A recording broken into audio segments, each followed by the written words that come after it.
What's up, guys? Welcome into Dog Central on a Thursday evening. I am Graham Coffee. This is, as always, the Dog Central YouTube channel. Wanted to hop on this evening. I am, as you can see, not in my usual spot here on vacation in the Outer Banks, North Carolina. So I am broadcasting from the guest bedroom in my in-laws' beach house. But season's getting closer. We're moving towards football. This Saturday is our last Saturday without college football until mid-January, and with that going on, felt like I better hop in here, give you guys the latest and greatest. Hope everybody's doing well this evening, and I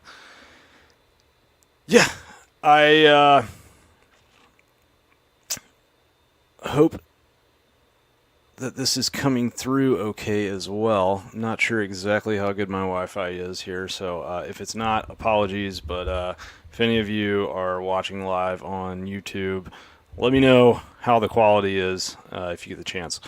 So I want to start out this evening talking about what we're hearing out of Georgia's fall camp.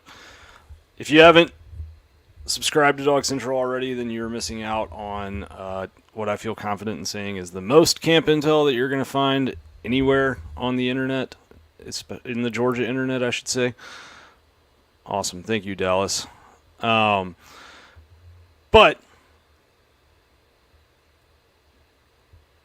we are going to share some of that here tonight. So the biggest takeaway for me so far through fall camp, there's been a lot of days where different guys have flashed. You go through your first scrimmage, and I felt like it was pretty normal for a first UGA scrimmage, just in the sense of there was guys that looked good, but maybe a little rhythm kind of chemistry issues between wide receivers and quarterbacks, some drops. Those are fairly normal things to hear about fall camp at this point in the season, right? None of that is too shocking. But what's really turned my head when talking to sources has been just the amount of buzz over Georgia's 2023 class.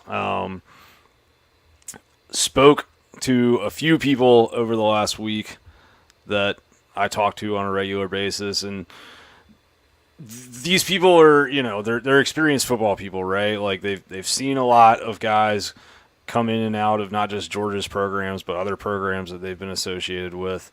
And so I value their opinion because they have seen lots of players, and they don't tend to get too high or too low about anything or overreact very much. Just the unanimous opinion, honestly, has been that UGA might have its best class, in the Kirby Smart era, in this group that they brought in for 2023. This set of edges that they have with Damon Wilson, Nazir Stackhouse, Gabe Harris, there's people in the program that already feel like they've got 3 first-rounders in their 2023 edge group, which would be insane. Having one out of 3 edge signees would be fantastic. But Georgia really, really likes what they have with those guys. Damon Wilson, freaky bend, freaky athleticism, excellent speed rusher. Is still learning some things from a technique standpoint, still learning how to use his hands the right way. But you're talking about a guy who, just has those natural pass rusher characteristics in a way that Georgia maybe hasn't had a ton in years past. They've had some very productive guys at that kind of jack linebacker position, like Azeez Ojulari, Nolan Smith. There's been some very big names to play there, but they haven't really had that prototypical long, lengthy, explosive kind of pass rush specialist. I shouldn't call Wilson a pass rush specialist because like I think he's physical enough and they feel confident that he's going to be able to play the run. But what they have there is very interesting because you look back last season and when Nolan Smith got hurt, like that edge position became kind of an issue for them at times, right? Like there was times where, they maybe would normally have played two of those more athletic kind of outside linebacker style players, but they left a defensive end in the game with Robert Beal because they didn't maybe trust too many of the guys behind Smith in certain situations. Chaz Chambliss had some great moments, and he's had a really good camp, but, there were times last year where he didn't set the edge super well in the run game. I think what's exciting for Georgia fans is, if you've been waiting on that guy that's going to come in and really kind of be that sack specialist or, that guy that if he lines out wide as a 7-tech on 3rd and 13 is almost always getting to the quarterback. I think they've got that in this edge class. And the thing that really stood out to me in talking to sources about that trio of Wilson and Harrison and Pimba, not just, kind of how college ready those guys are physically, but also the fact that they are already playing up to kind of the standard of physicality that Kirby Smart expects from everybody on Georgia's defense. Like, I talked to a source last week and asked about Gabe Harrison and Pimba, and he was just like, those two guys are physical as shit.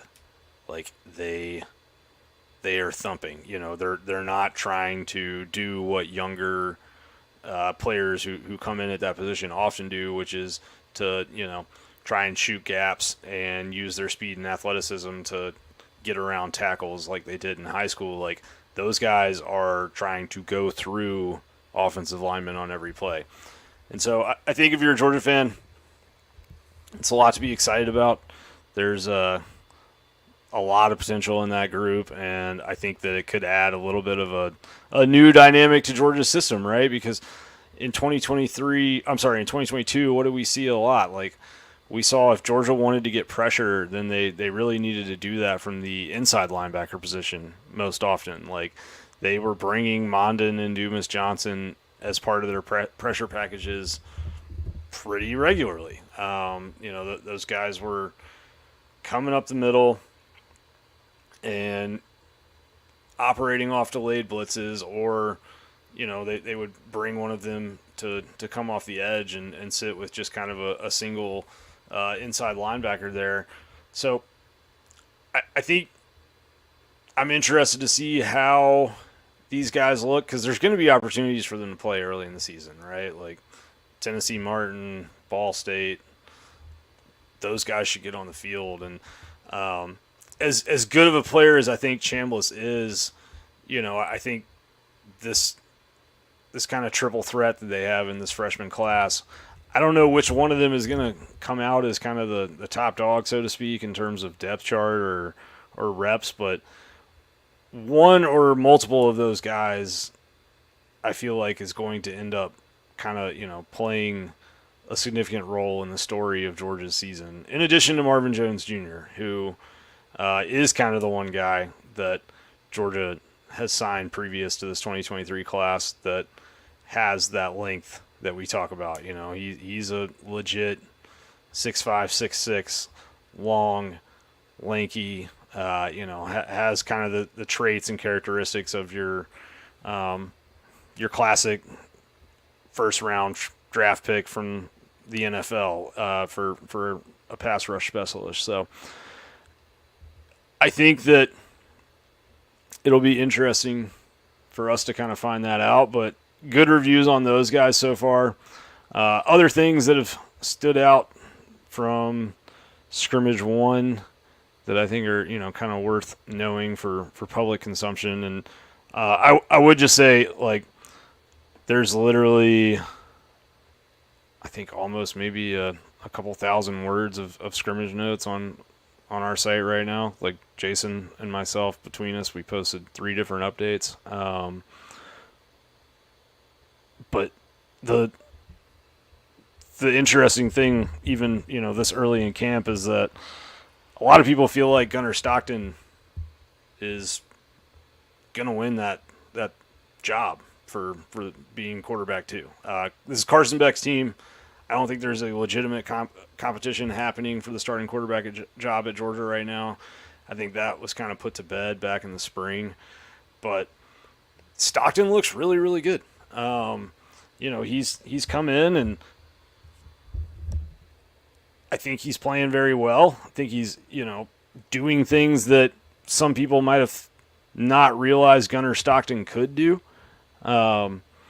I think there was questions from some people about his arm strength. I think there was questions about his ability to just kind of pick up all the nuances of college offense. And going back to early last season, I think a lot about one of our sources saying that, Beck, other than Brock Bowers, was the guy on 2022 Georgia who spent the most time in the film room, spent the most time working on his game, doing all the little things, preparing like a starter, even as a true freshman who was not going to see the field and knew he wasn't going to see the field. So I think some of that preparation for Gunnar Stockton is starting to pay off in a major way.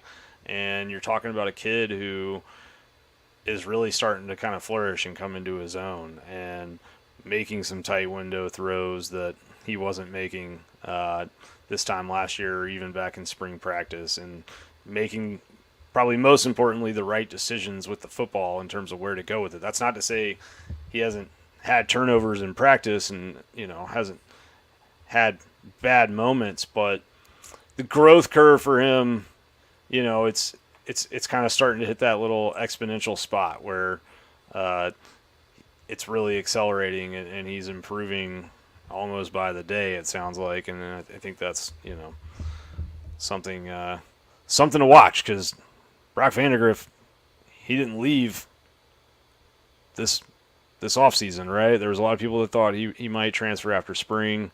He decided to stick it out. Some people have speculated that might be because, he can't transfer within the SEC right now. But through almost half of spring practice or of fall practice, a little more than half of fall practice, like, people feel like Gunnar Stockton has been the more consistent guy. So why does that matter? Because, look, I mean, in 2017, we spent all preseason expecting Jacob Eason to be the guy for Georgia, and then he got hurt, right? Like injuries happen, and even if it's something as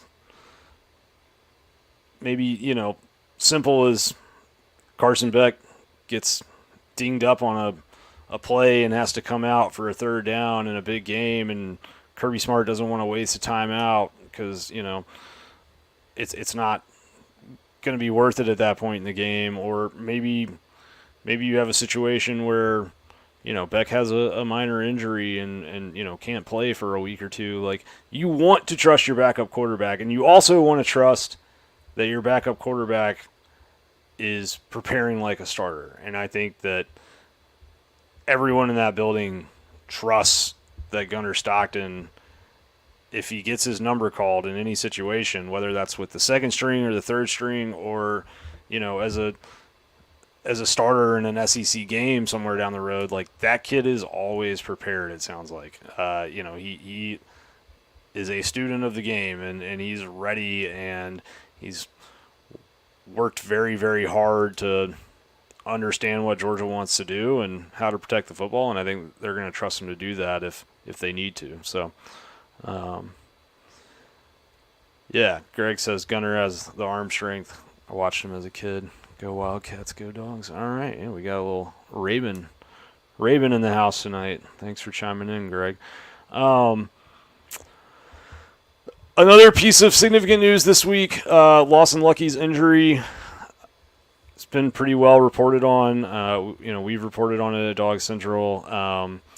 Underwent a surgery yesterday, and We're hearing 2 to 4 weeks right now for him. Obviously, a lot of that's going to depend on how he rehabs. You know what it's like for him when he starts to put weight, not just on that ankle, but when he tries to change directions on that ankle. Can he, handle the stress of being an inline blocker on that ankle? There's a lot of questions that will have to be answered. But I think the timeline that I'm hearing right now makes me hopeful that you'll see Lawson Lucky at some point this season, and I think it's important that you do. I don't think Georgia needs Lawson Lucky to roll through the first couple months of the season, but I think there could be a time where they do need him at some point this season, because he's a player that they loved this spring. And, Kirby Smart talked about Lucky in a way that you rarely hear him talk about a freshman. And it's because he's earned it. He's a tough kid. And I think if you look at kind of the composition of Georgia's tight end room now, Delp has put on some weight this offseason.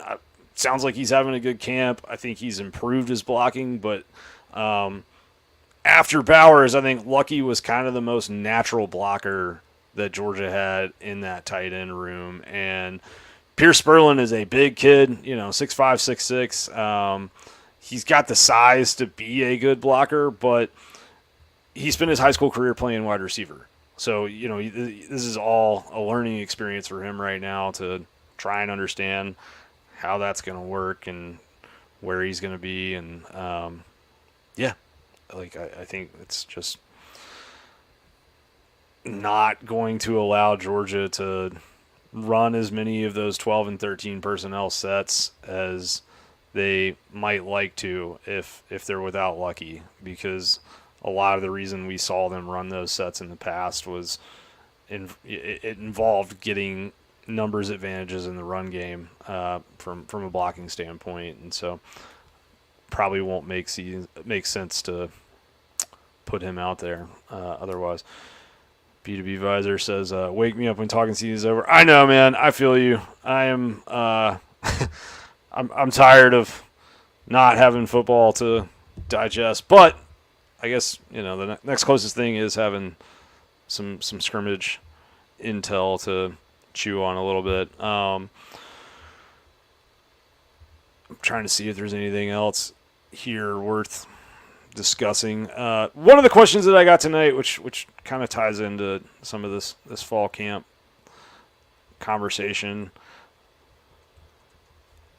what position group would potentially derail Georgia's chances for a three-peat if I had to pick one?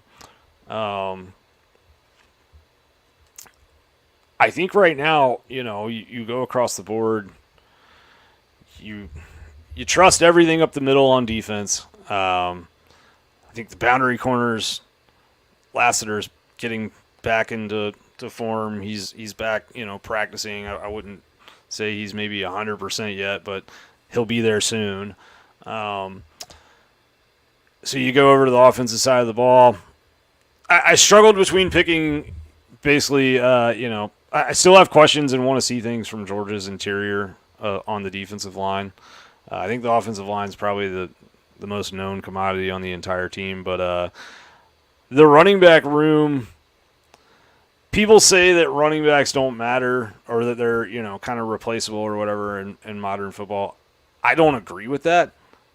I feel like, yes, at a certain point they are, but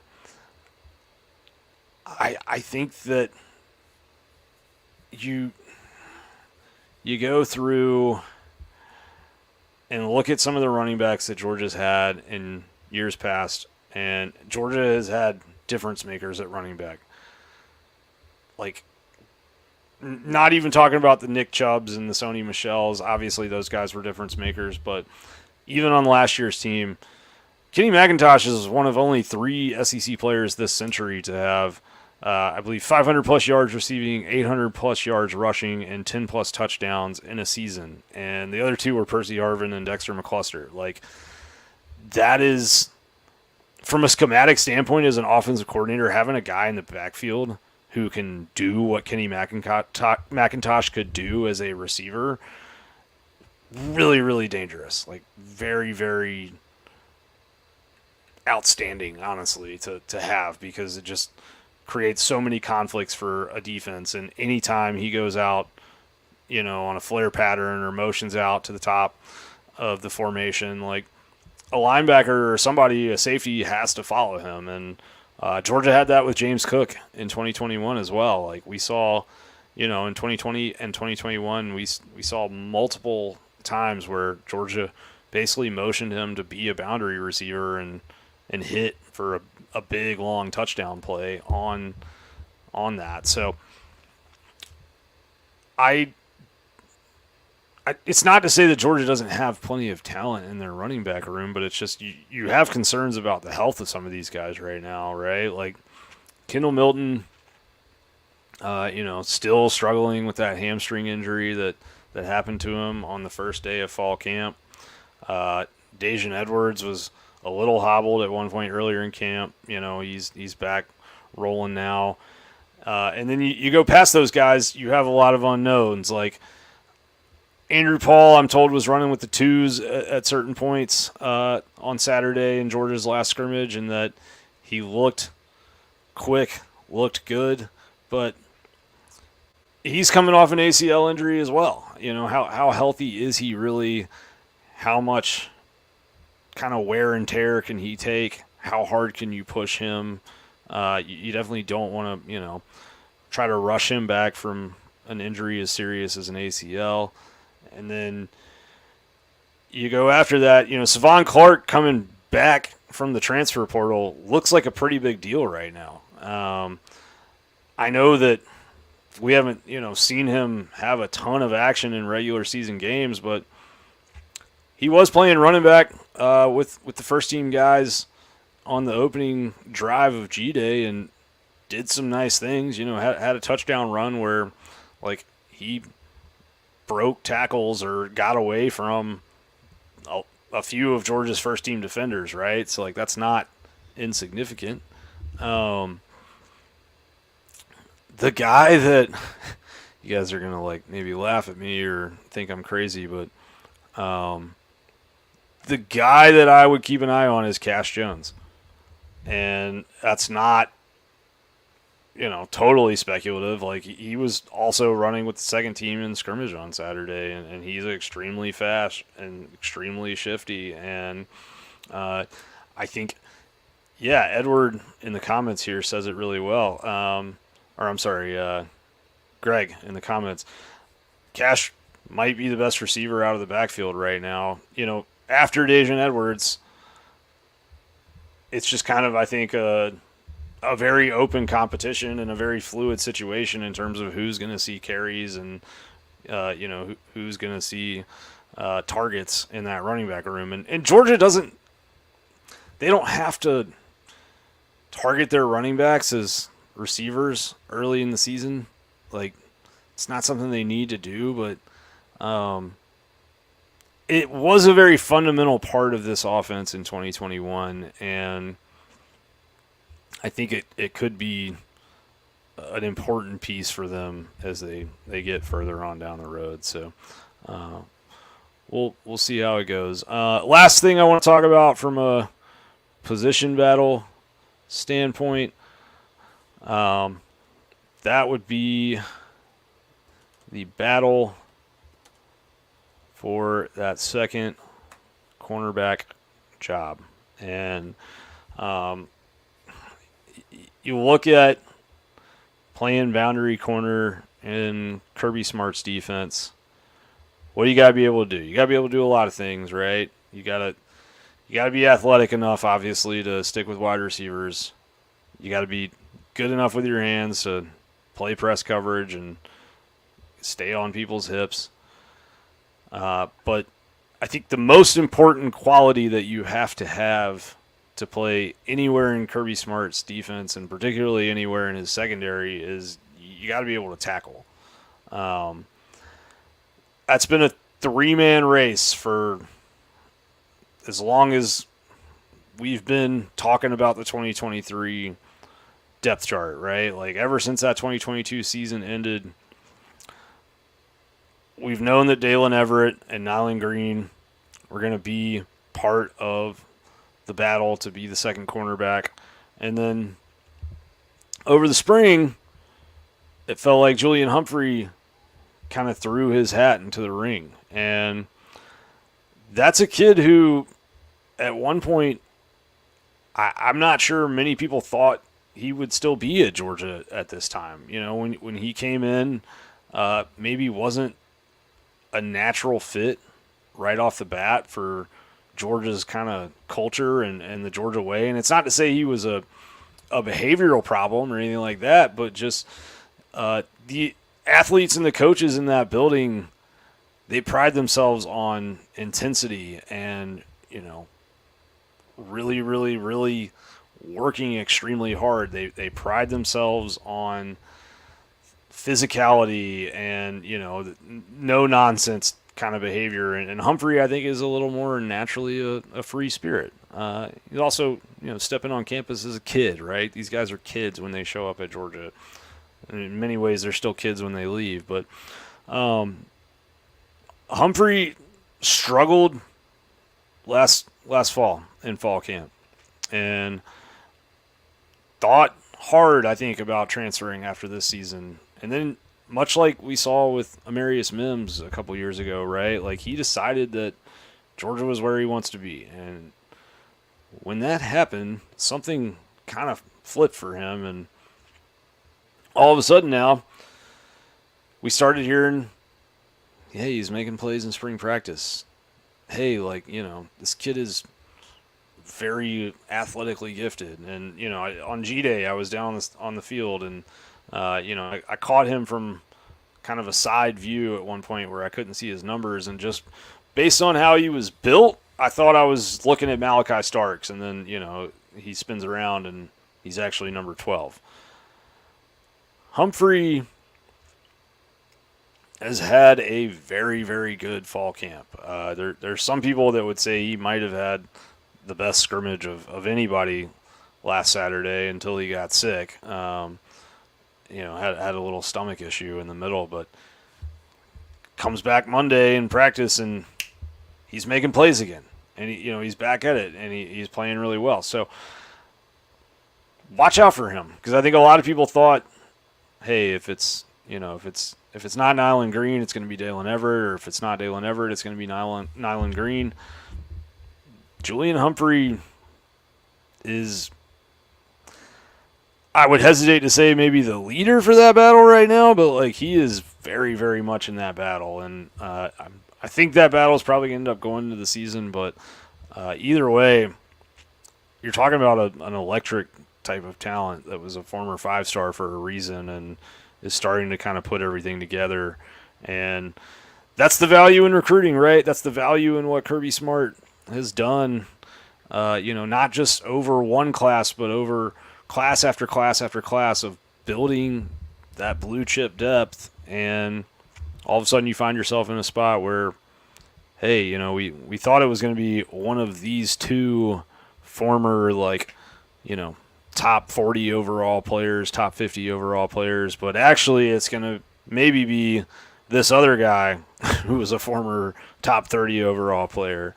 And that's just a luxury that a lot of college football programs don't have. So wanted to touch on that.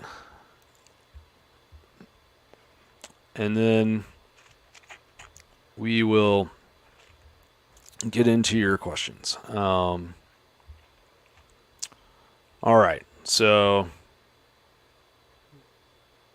let's hit it off with the questions here. Sacred Grove, you think Big Baby, that's Jordan Hall, will make us forget Bear? He was rated higher than him. I think those guys are different types of players, and we've talked about that before with sort of Bear Alexander. Bear was very much a pass rush D tackle, especially in a program like Georgia.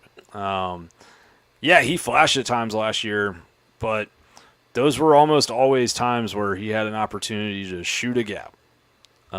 Georgia, they want those guys playing in the middle to two gap more often than not, and to be responsible for either side of themselves in terms of what hole the running back might come through. And I think Jordan Hall has probably more potential as a run stopper at the defensive tackle position, and I think that's what Georgia needs the most, because they've got a lot of guys that I believe are pretty natural from a pass rush standpoint at the DT spot, but I think you can never have enough D tackles that can play the run and really plug holes and force offensive lines to double team them. And I believe that Big Baby Jordan Hall could be one of those, but I think that him and Bear, I know they play the same position, but I think even if they both were in the program right now, they would have played kind of different styles. We're going to take a second here to thank our sponsor. That is Home Field Apparel.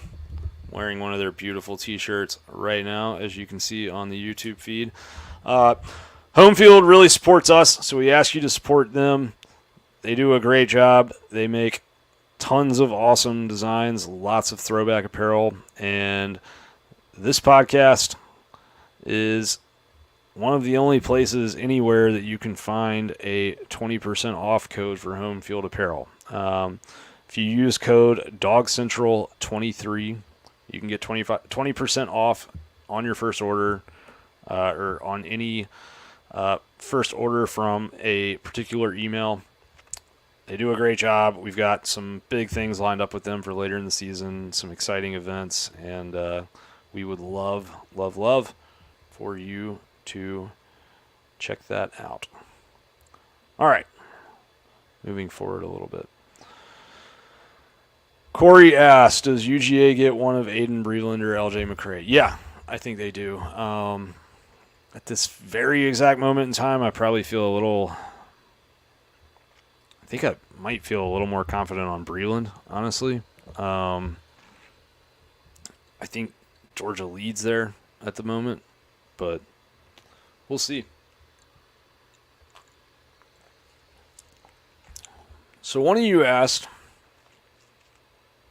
Edward, what's the biggest influence currently on nailing down recruits for 2024? So I'm assuming that what Edward is asking is, what do recruits want, basically. And the truth is that answer varies drastically from person to person, depending on the recruit and maybe their situation, their family's financial situation, maybe, their athletic ceiling.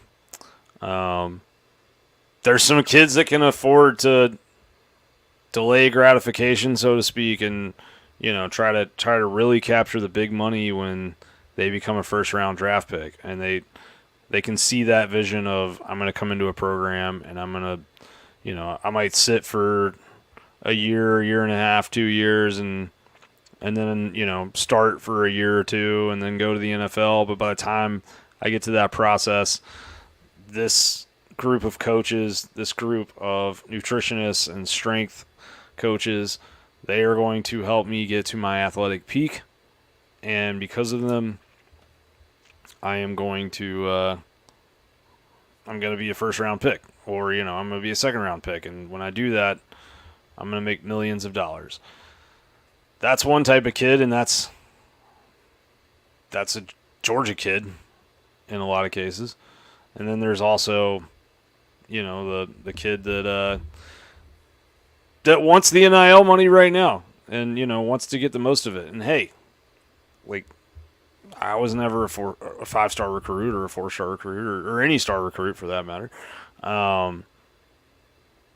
don't blame anybody for cashing in when you get a chance to cash in, because there are so many unknowns in life, and kids get injured and things happen. But, I think there's programs that are willing to basically, put out large NIL numbers that schools like Georgia just aren't. And so you're seeing Georgia lose out on some kids that I think if all things were equal, if it was 3 or 4 or 5 years ago, they end up at Georgia. But today, there's just different values. And the frustrating thing for a staff like Georgia's is like you spend all this time recruiting a kid and building a relationship, and you have the track record to sell them on in terms of putting kids in the NFL at their position, and you can point to all the career earnings of all those players that you developed at their position.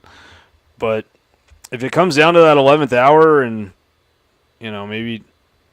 maybe they or someone else who's a decision maker in the process says, we want to make the most amount of money that we possibly can right now out of this decision, Georgia's not going to win that recruitment.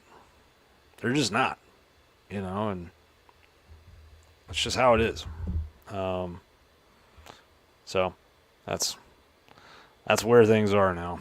But I know that's not maybe the most exciting thing. And that's actually brings me to something I wanted to talk about, which is I've been working on the next entry for the 23 for 23 series that we've been doing on DawgsCentral, which is kind of a series of long-form reporting on different UGA football figures who I think are the most significant to Georgia's program and machine and their chances to hit a three-peat.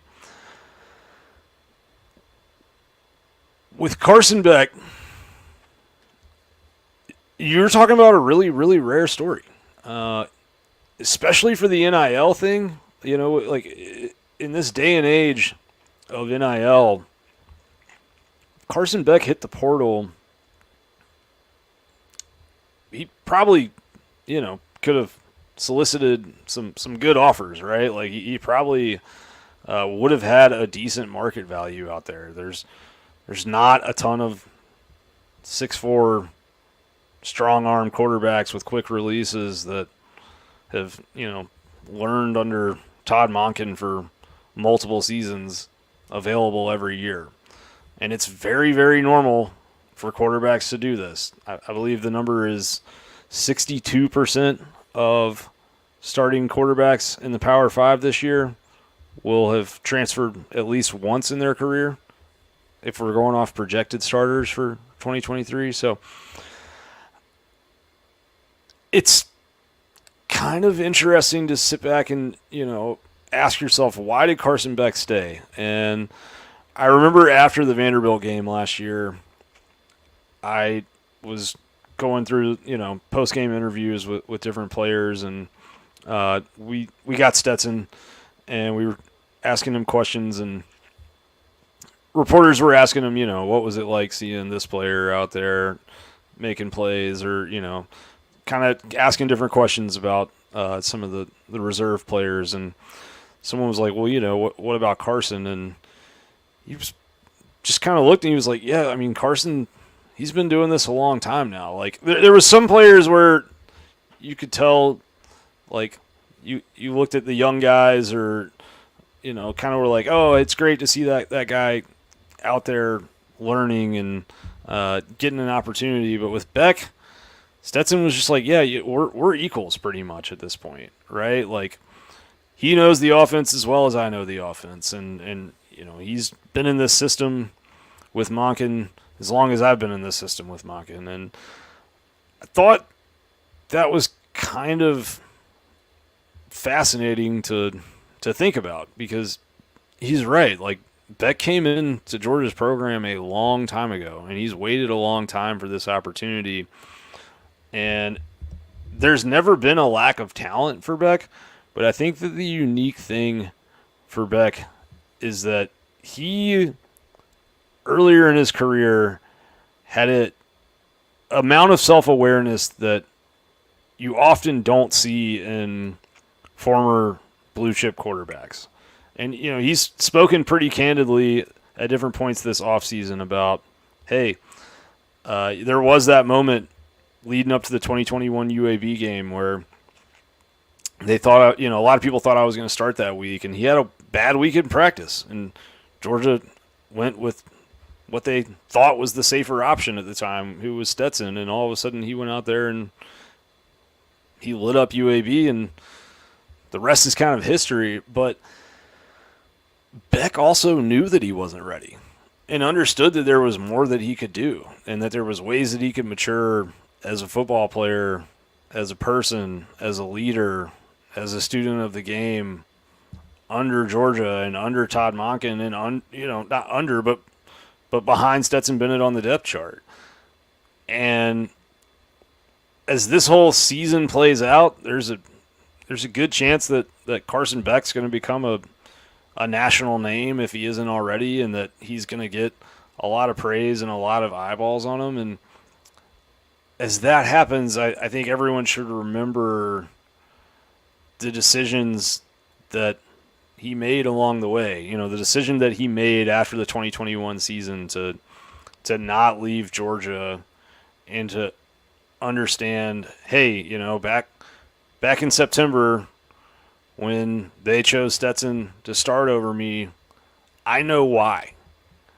And not only do I know why, but I agree with it, and I'm going to fix it, and I'm going to challenge myself to be accountable for those things. And I think he did a very good job as a backup last year and prepared to play and did things really, really well. But that was always Stetson's team in 2022. And the moment that season ended, it was just like a switch flip for him. And all of a sudden, I think he pushed things to an even higher level. Not to say that he wasn't working hard before, but he worked harder than he ever had. And I think he understands the moment and that he waited for the moment.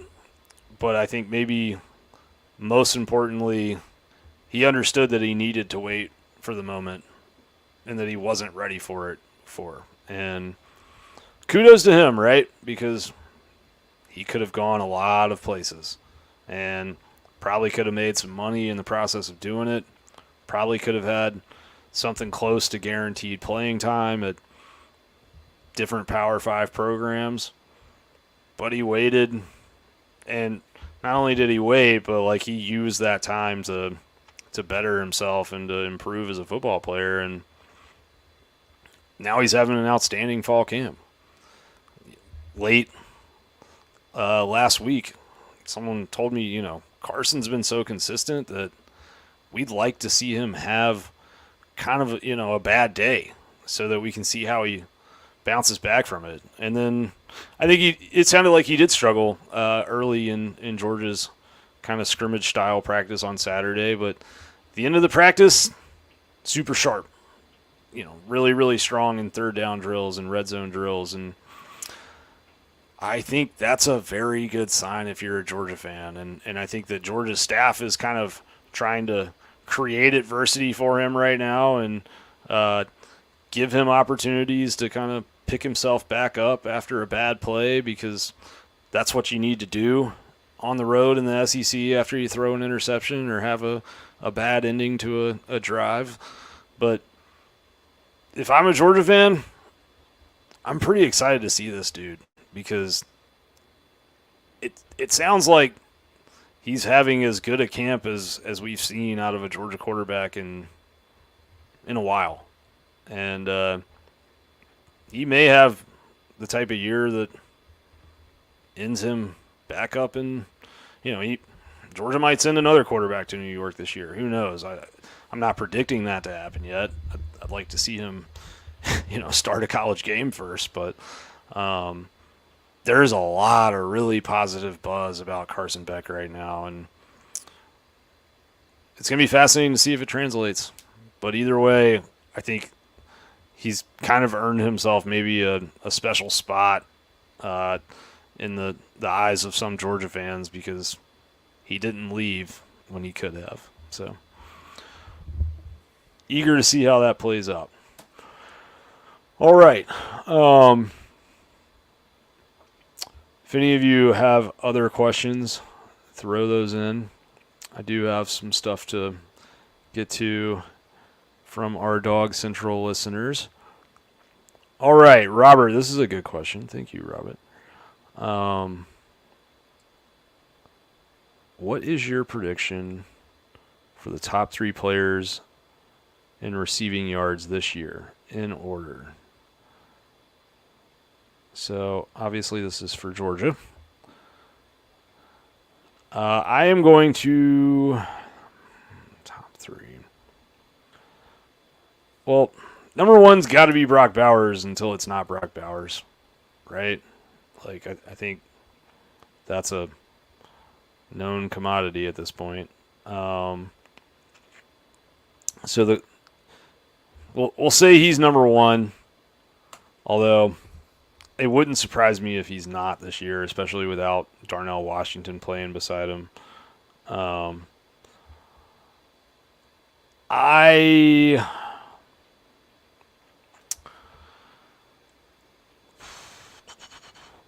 going to go Brock Bowers number 1.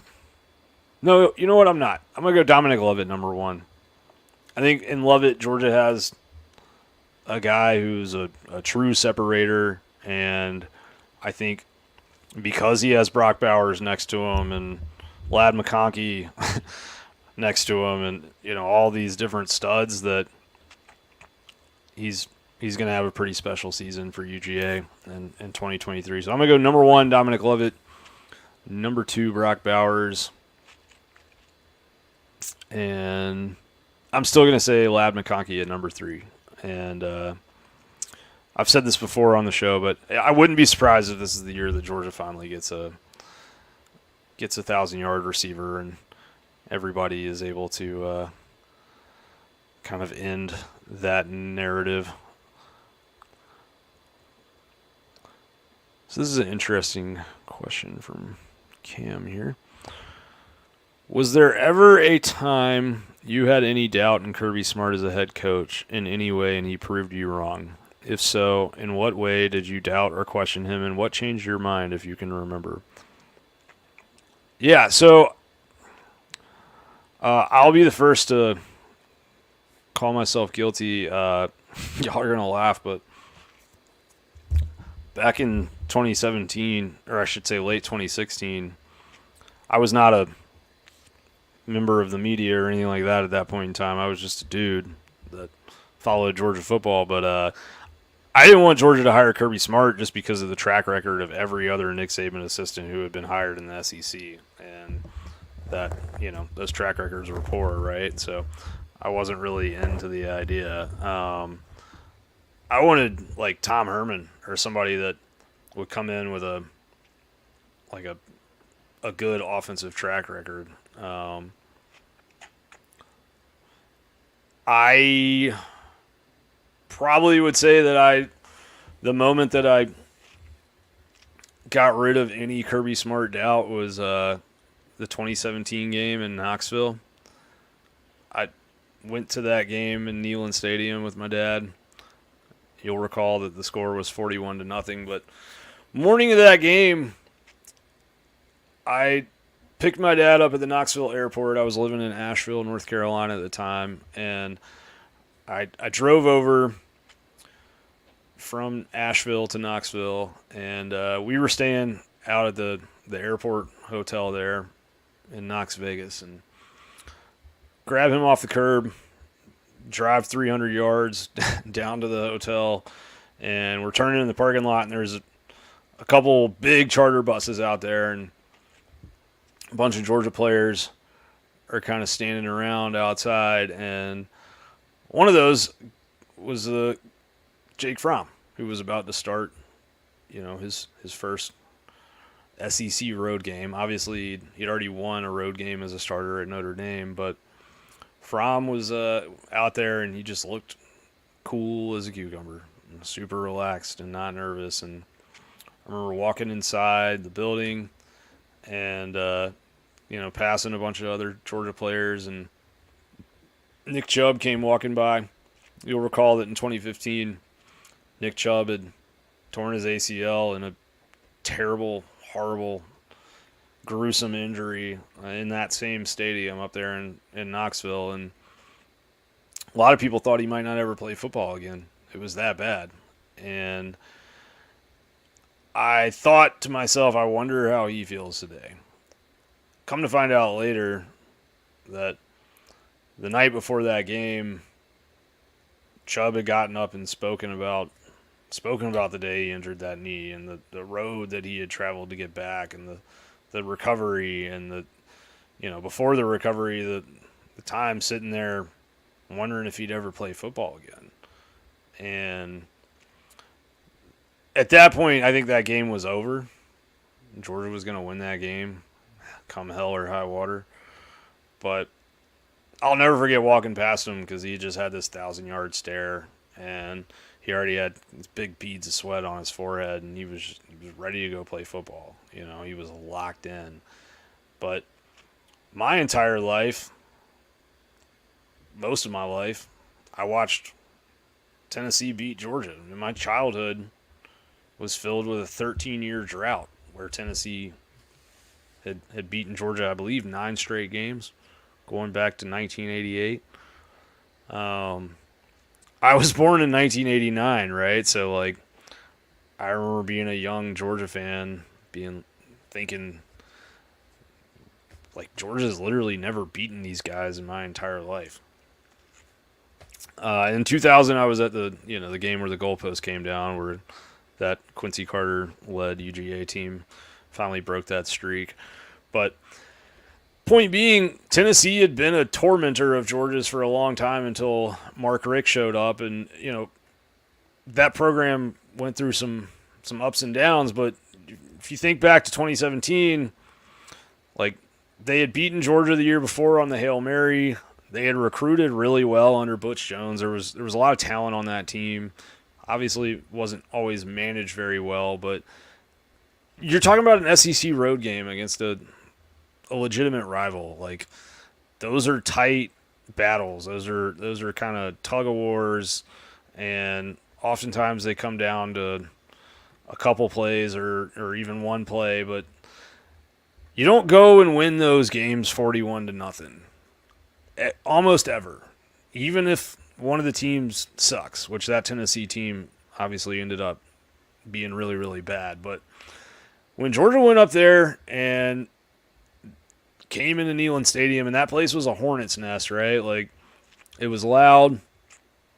And early in the game, I believe Georgia had kind of a weird fluky turnover, but it was type of play that happens early in upsets and that gets crowds into football games. And then Georgia, their defense obviously was suffocating that day. They held Tennessee to a shutout, but just they came back down the field in a really methodical way. And at some point in that game, they figured out that there was a run play that they ran in 2017 that I believe it was Isaiah Wynn that would kind of pull around from across the formation. And that was the day that play clicked, and it was somebody in the box finally realized, hey, we blocked this play really well, and they just started running it over and over and over. But sitting there and watching that whole thing go down, and by the time we got to the second half of the third quarter, all of Neyland Stadium was just basically empty except for Georgia fans, and there was these chants of UGA echoing off all the exposed metal in that stadium because there wasn't any butts in those bleachers, and you could hear Georgia's band playing from way across the bowl, which you can almost never hear a visiting band in Neyland Stadium because they're just drowned out by the pure amount of noise and humanity. That was the game.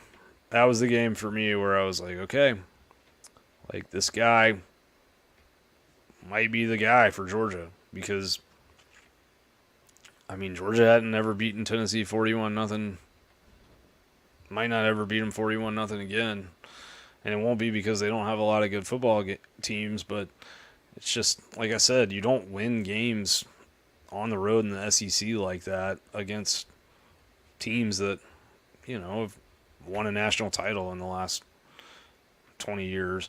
So that was when the doubts kind of were answered for me. There was, like with any coach, there were, like, I never really thought the 2018, all the controversy around Fromm and Fields and all that. I always thought that every time we saw Fields, it was clear why he wasn't the starter. And the fake punt is one that you can question, but you can also ask yourself, Fields' job was to get that off as quick as possible before Alabama could shift into defending that into a different formation, and he didn't. So it wasn't just the call; it was also the execution on that fake punt in that 2018 SEC championship game. But yeah, I've been a Kirby Smart believer for longer than a lot of people.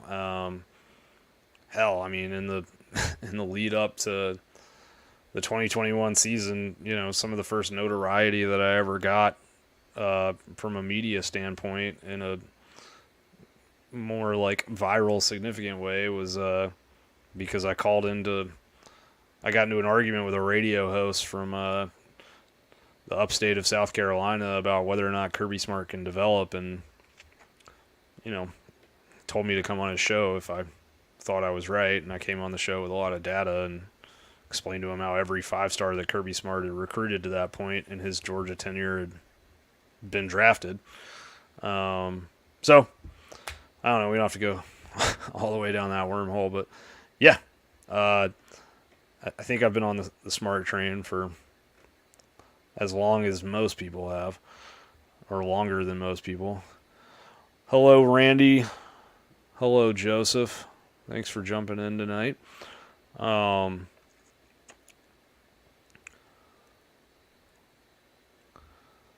Question here about Carson Beck. Are people underestimating his mobility? Yeah, I think they might be. Like, I think there's a chance they might be. I don't think he's not mobile in a Stetson way, but I do think he is more fast. I shouldn't more fast. I sound like an idiot. I think he's faster than a lot of people realize. I think Beck has some legitimate straight line speed, and what he really has from a quarterback standpoint is what I would refer to as functional mobility. Carson Beck can move the pocket and deliver accurate footballs. And his predecessor was like that too. You go back and look at Stetson, especially in 2021, anytime he was struggling, they got him a throw on the run, and it would kind of get him back in rhythm. I don't think Carson Beck is like that in the sense where he's more comfortable maybe with his feet moving under him, delivering the football accurately, but he can roll right and deliver some dimes. Go look at that Vanderbilt throw that I posted on Twitter earlier today. Like, he's a better runner than people realize.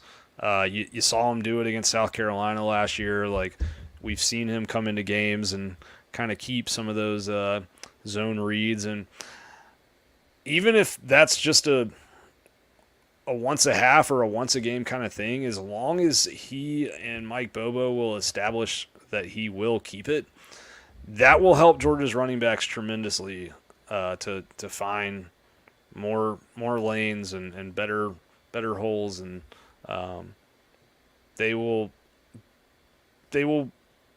do themselves a favor if they let him run a couple times a game.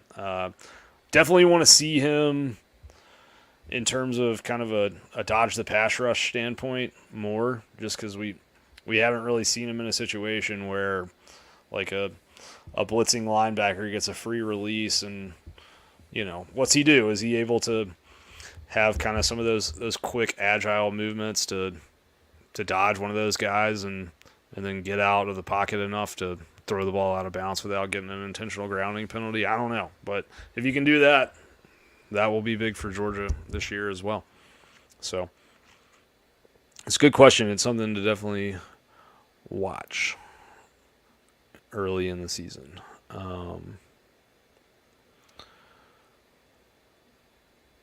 Okay, so Hunter wants to know about wide receiver depth.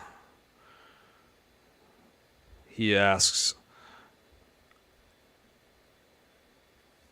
sorry, the way this is worded confuses me a little bit. What if Ladd McConkey and Dominic Lovett both went down? Who would come in and play in their place? And he's basically saying he feels like Georgia has great depth at the X receiver spot.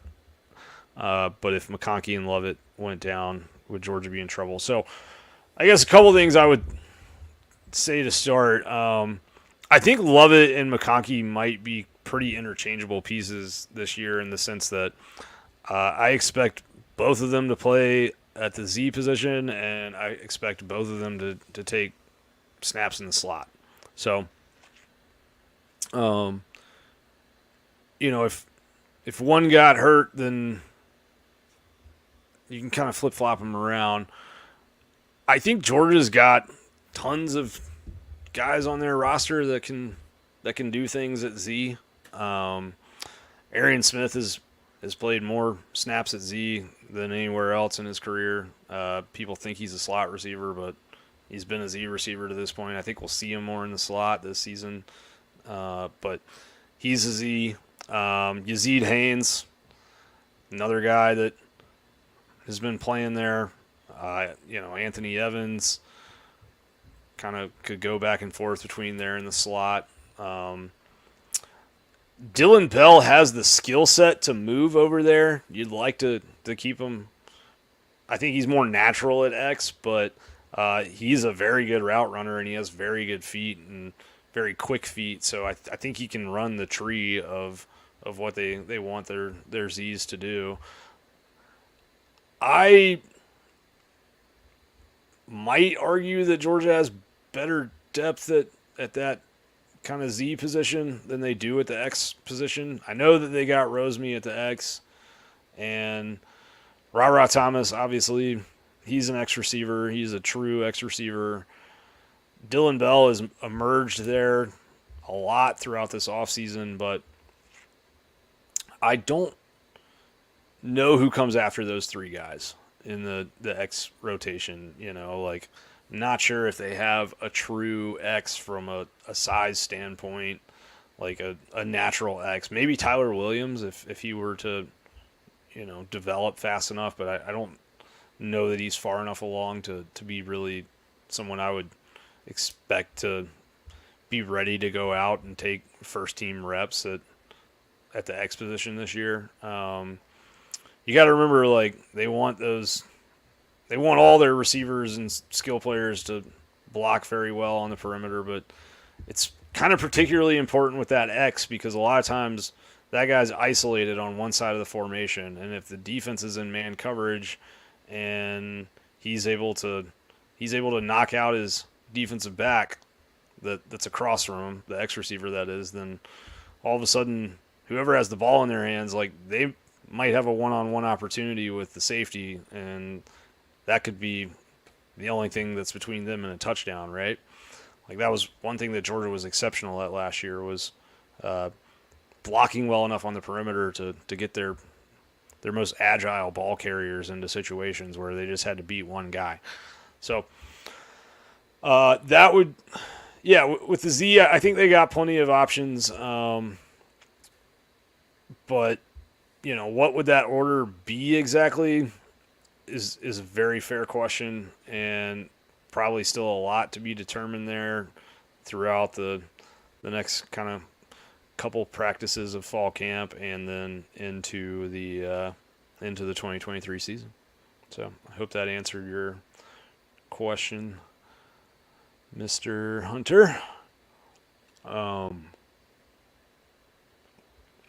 Okay. Last question from subscribers comes from June Recruiting Fearmonger. And it's basically about how will Georgia manage Carson Beck early in the season. So basically with the first two games being cupcakes, do you think Carson Beck stays in the game longer to get more game reps? Or do you think they pull him sooner to get both Brock and Gunner? I would say it all depends on how he's playing. I think the last thing that Georgia wants to deal with, that Kirby Smart wants to have hanging over him, is like any sort of quarterback controversy going like as they go into the season. I think Beck is the guy. I think they feel like he deserves to be the guy. I think the body of work in practice says this is the guy. But people like me, people in the media, you have a guy like Carson Beck, maybe he's playing Tennessee Martin, comes out a little rusty, has like a 9 of 16 for 103-yard type performance with a 1 touchdown, 1 interception, just kind of a middling performance. And then you take him out, and all of a sudden that backup comes in, and he's loose. He's got nothing to lose. He's wheeling and dealing. He's free and throwing it all over the field and starts making big plays. Then you got a problem on your hand is what you got. So I think if Carson Beck comes out in those first 2 games and he's smooth and he's 10 to 12 for a couple hundred yards and 2 touchdowns at halftime or something like that, then A, you want to keep him healthy, so get him out of there for that reason. But B, we were talking about Gunner earlier in the show. I think it's important for Georgia to get him reps, or Brock, whoever they decide that second quarterback's going to be. And maybe they use the second half of some of those early games to try and figure that out. We'll see. But that's definitely a good question. I would say the more successful Beck is early in those games, then probably the less he plays. So, all right, that is tonight's show. Again, if you have not joined us over on DawgsCentral.com, please come do that. You can ask anybody that's subscribed to our site if they're happy. At $6.99 a month, we provide as much or more intel. I think more intel in a lot of cases than anybody in the Georgia media space. That's not a knock on anybody, but there's a lot of great UGA media outlets, but oftentimes, I think we're giving you maybe more thorough picture of what's going on in certain situations. Lots of long-form content, lots of stats, lots and lots of kind of football nerds type stuff, and I think we have a tremendous community where people are able to have respectful interactions, and that is an increasingly rare thing, not just in the world, but especially on the internet. So come check us out, DawgsCentral.com. We are currently running a kind of fall camp special. If you join now, you can basically get a month for free, and you will get access to the 350-plus page season preview that Josh Hancher, a.k.a. Dog Stats, put together. Covers every Power 5 team. If you bet college football, then you'd be silly, honestly, not to get your hands on that preview. So even if you don't join Dog Central, you should still check out his preview. You can find that at DawgStats.com. But, yeah, that's tonight's show. Josh and I will be on early next week to try and get through the rest of our win total pods before we hit the season, and obviously to break down what happens in Georgia's next scrimmage. So thank you guys for joining us, and thank you all for participating in the chat. Always makes the show more interesting and more fun when you're interacting with us in real time. Until later.